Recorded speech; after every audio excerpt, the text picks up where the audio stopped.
ఈరోజు ధర్నా చౌక్లో ఆర్టీసీ ఉద్యోగులంతా కూడా సమ్మె చేస్తూ ఉన్నారు, ధర్నా చేస్తూ ఉన్నారు.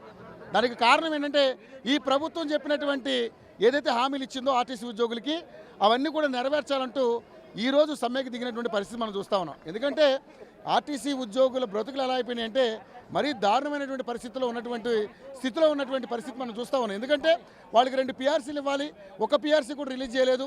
అదేవిధంగా రెగ్యులరైజ్ చేయమని చాలా రోజుల నుంచి వాళ్ళు పోరాటం చేస్తూ ఉన్నారు. గత ప్రభుత్వం అదేవిధంగా వ్యవహరించింది, ఇప్పుడు ఈ ప్రభుత్వం కూడా అదేవిధంగా వ్యవహరిస్తుంది.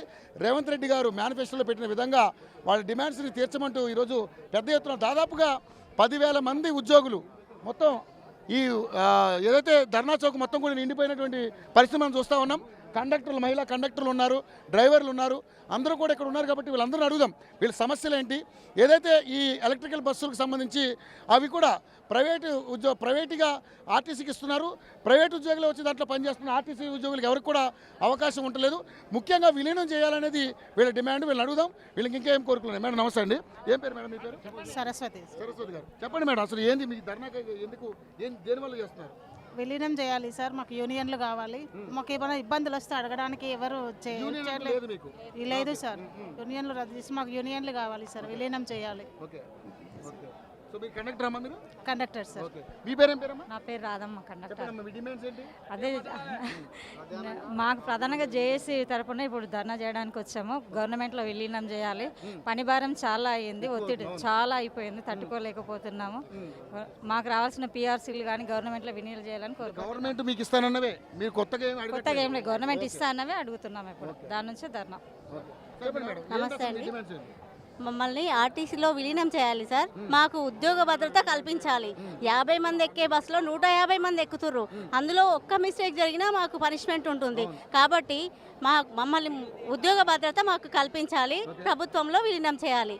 ఇదే మేము కష్టపడ్డది మాకు రావాలి. ఇప్పుడు మహిళలకి ఆర్టీసీ ఫ్రీ అని పెట్టారు, సో దానివల్ల చాలా ఇబ్బంది పడుతున్నాం సార్. చాలా అంటే చాలా, అసలు 150 మందిలో మేము అసలు కోలుకోలేకపోతున్నాం. మార్నింగ్ డ్యూటీకి రావాలంటే మాకు అసలు అవ్వట్లేదు, అయినా చేస్తున్నాం. ఎందుకు? ఏదో రేపటికి మాకు ఏదైనా జరుగుతుంది అనే ఉద్దేశంతో మేము చేస్తున్నాం. అలాగే చేస్తున్నాం. 50 మంది ఉంటే 150 మందిని ఎక్కించుకొని అలాగే చేస్తున్నాం. కాకపోతే మేము ఎప్పుడు కూడా నిరాశ పడలే, రేపు బాగుంటుందేమో అని అనుకున్నాం అంతే. చేస్తారని ఇన్నాళ్ళు కష్టపడ్డారు. అట్లానే ఏం కాదు, కష్టం ఎందుకు పడుతున్నారు? ప్రతి ఒక్కరు కష్టం చేయాలని ఉంటుంది. కష్టం అనేది మా హక్కు, మేము కష్టపడతాం, మాకు కావాల్సింది మేము అడుగుతాం. ఏంటి సిచ్యువేషన్ ఇక్కడ ఇలా దారుణంగా ఉంది?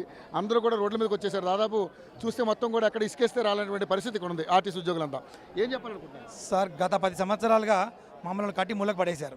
అసలు మా సమస్యల గురించి పట్టించుకుని నాతులు లేకుండా అయిపోయాడు.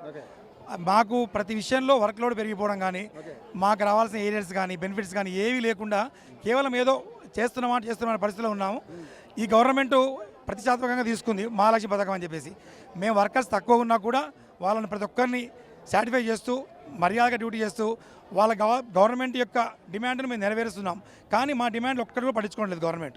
ఈ పరిస్థితుల్లో మేము ఇంకా గవర్నమెంట్ మాకు ఏదో మేలు చేస్తుంది ఎదురు చూసేసి ఇప్పుడు మేము బ్లాస్ట్ అయిపోయాం. కొత్తగా 2 ఏళ్ళు అయింది గవర్నమెంట్ వచ్చి, ఇంతవరకు ఏం జరగలేదు. ఏమీ లేవడం కాదు సార్, అసలు మమ్మల్ని పట్టించు నాదు లేకుండా అయిపోయాడు. మా యూనియన్లు పెడతామని చెప్పారు, కనీసం అడిగే అధికారం ఉండే మనుషులు కూడా లేకుండా చేశారు. యూనియన్లు పెడితే కనీసం అడగడానికి ఎవరో ఒక 4 పోయి అడిగే పరిస్థితి ఉంటుంది. ఇప్పుడు యూనియన్లకు అతీతంగా ఇంతమంది కలిగారంటే వీళ్ళ యొక్క ఆక్రోశాన్ని అర్థం చేసుకోవచ్చు సార్. ఈ పరిస్థితులు గవర్నమెంట్ దిగొచ్చి మాకు మేలు చేయాలని కోరుకుంటున్నాం సార్. యూనియన్ ప్రక్రియ అనేది అంత గతంలో ఉన్న కేసీఆర్ తీసేసాడు దీన్ని. సో ఇప్పుడు ఆయన ఏ పరిస్థితిలో ఉన్నాడో అందరికీ తెలిసిన విషయమే.